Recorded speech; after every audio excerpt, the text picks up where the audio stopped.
I was good, you know. Some of us used to give lessons at Addermeyer, back when it was open to the public. Different city in those days. Didn't know it.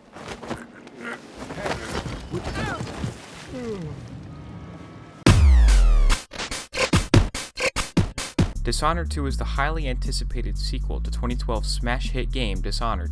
Arcane Studios struck gold with the original game, delivering a great stealth action experience with a surprising amount of world building and mechanical depth.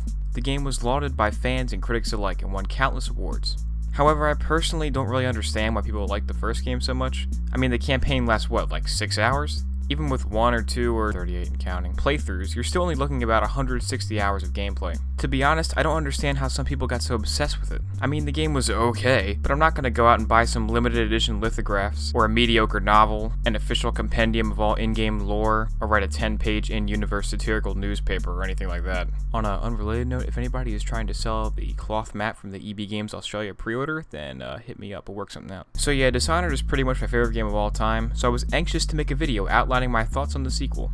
I would have had this review out sooner, but Bethesda wouldn't give me my review copy early enough. We're gonna go ahead and take aim at the whale in the room right off the bat here. Dishonored 2 launched in an unacceptable condition on PC and is yet to be sufficiently patched. I'm still getting absolutely awful stuttering and freezing, even with the latest beta patches. But hey, at least I didn't do something stupid like pre-order the most expensive version of the game.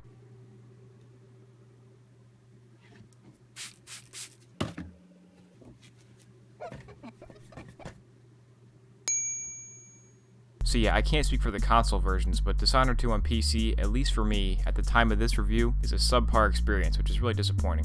And yet I've still played it for 50 plus hours, because despite the abysmal performance, Dishonored 2 is one of the best games in recent memory.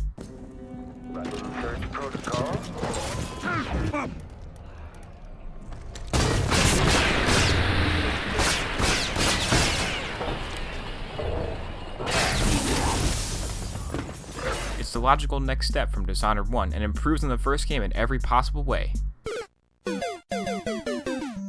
Okay, well maybe not every way. One area that the first Dishonored was a bit lacking in was story. It was serviceable, had a twist or two, and it served its purpose of making you want to kill everybody. It had a few memorable characters like Samuel, Dowd, Hackworth, and so on. Unfortunately, Dishonored 2 is a different story. Get it? Different story? Because it's a different game, not the same story. Dishonored 2's opening is one of the most rushed, ham-fisted cutscenes I've ever seen. You meet a guard lady who somehow knows Emily or something, that's never expanded upon, and then suddenly, BAM! In walks Duke Bell and he's like, "Here's Delilah, she's totally the legit Empress.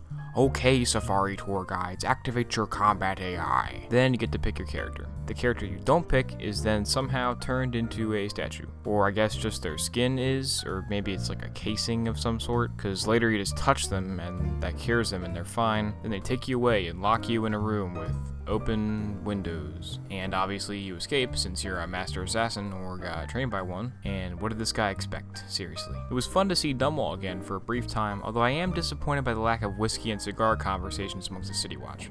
You're not fit for the Watch uniform. The decision to add voice acting to the playable characters was an interesting one, but honestly, I don't really think it works for me. The voice actors do a fine job, but Corvo's voice was immediately ruined for me when I saw who his voice actor was. Stephen Russell was Garrett in the old Thief games, but I just can't help but associate him with his work from a much more recent game. Everything's for sale, my friend. Everything. If I had a sister, I'd sell her in a second. But anyway, soon enough you board a ship called the Dreadful Whale and sail away to Karnaca. Here's an interesting Easter egg. Did you know that Dreadful Whale is actually an anagram for Boring Mission Hub? Once you're on the boat, you decide to take a quick nap.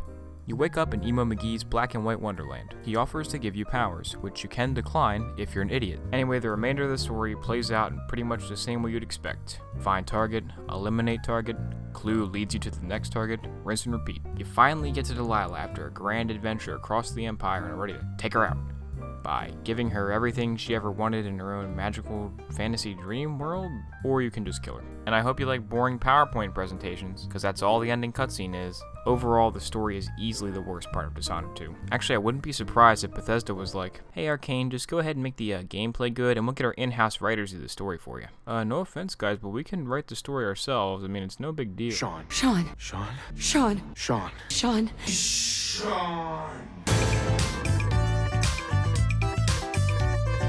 Okay, now that we've got that out of the way, we can talk about the fun stuff. Dishonored 2 is an absolute blast to play. Arcane took everything that made the first game great, added even more stuff, and smoothed out some of the rough edges, with extremely blurry anti-aliasing. Some people may complain that Dishonored 2 is pretty much more of the same, but I say there's nothing wrong with an extra helping of your favorite dish.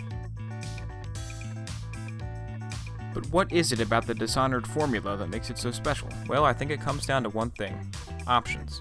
If you want to do something in Dishonored 2, there's a 99.999% chance that you can. The powers can be combined in endless ways to wreak havoc on the stupid guards. And with the recent addition of New Game Plus, you can combine Emily and Corvo's powers together to basically become an unstoppable demigod. You won't get away. Got a bunch of guards at one spot? Put a spring razor on them. Need to make a quick escape from the top of a building? Spawn a clone of yourself and then drop assassinated. Now you can do non-lethal drop assassinations, and choke out staggered enemies instead of just killing them. I was worried that this would make playing non-lethally too easy, but to balance it out they only give you 5 sleep darts, which is annoying but also forces you to think of creative ways to play non-lethally. The stealth system is pretty much unchanged from the first game, which is fine. The guards do seem to be slightly more perceptive this time around, and they can also be alerted by environmental factors, like a missing whale oil tank or a deactivated wall of light. The combat is simple but satisfying. Taking on a group of 3 or more guards and beating them all just by dodging and parrying is way more rewarding than it should be given how simple it is. But if you're strapped for time and don't feel like having a gentleman's duel with Rourke's Drift over here, you can just use your powers to blast right through them. The combat isn't hard, but it's extremely fun. All your movements feel great, thanks to the slick animations that make even mundane things like putting your sword away look awesome. Some of the most satisfying animations in the game are kill moves you get when you attack a staggered enemy. Speaking of kill moves, does anyone else feel like Corvo is oddly obsessed with decapitations in this game? Should've quit while you were ahead. I like the cut of your jib. Guess you'll never be the head of the guard now. One weird trick to lose weight fast. You look taller in his profile picture. Whoa there, calm down man, don't lose your head. Guess we won't be seeing him at the next level. I hope you get a good severance package. The high quality level design from Dishonored 1 also makes a return. One mission has randomly generated dust storms that hinder you and your enemy's vision. Another standout mission lets you switch back and forth between the past and the present, and renders both timelines in real time. The Clockwork Mansion level can be rearranged by pulling levers, changing the layout of the mission completely. You can even get into the inner mechanisms of the house and see for yourself how it works. The levels that don't have a gimmick tied to them all create a great sense of atmosphere. The Institute level has an uneasy air to it, thanks in no small part to the great music. The final mission has a great vibe of desperation to it as you wander the ruined streets of Dunwall. And the mission where you arrive on the docks of Karnaca really makes you feel like you're watching a slideshow. Overall, Dishonored 2 is a fantastic package. It's everything I ever wanted out of a Dishonored sequel, improving on the first game's shortcomings, and adding enough interesting new content to make it one of the best games of the year. On a scale of Fallout 4 to Fallout New Vegas, Dishonored 2 gets a well-deserved Planescape Torment. Hey, it's a part at the end of the video where I beg for subscriptions. If you like this style of review and want to see some more, go ahead and subscribe so you don't miss my Titanfall 2 review coming out soon. If you're here from the Dishonored subreddit, I'd appreciate it if you left some feedback in that thread I posted. If you don't want to do that, maybe check out some of our other videos. They're decent. I mean, the ones I make are okay.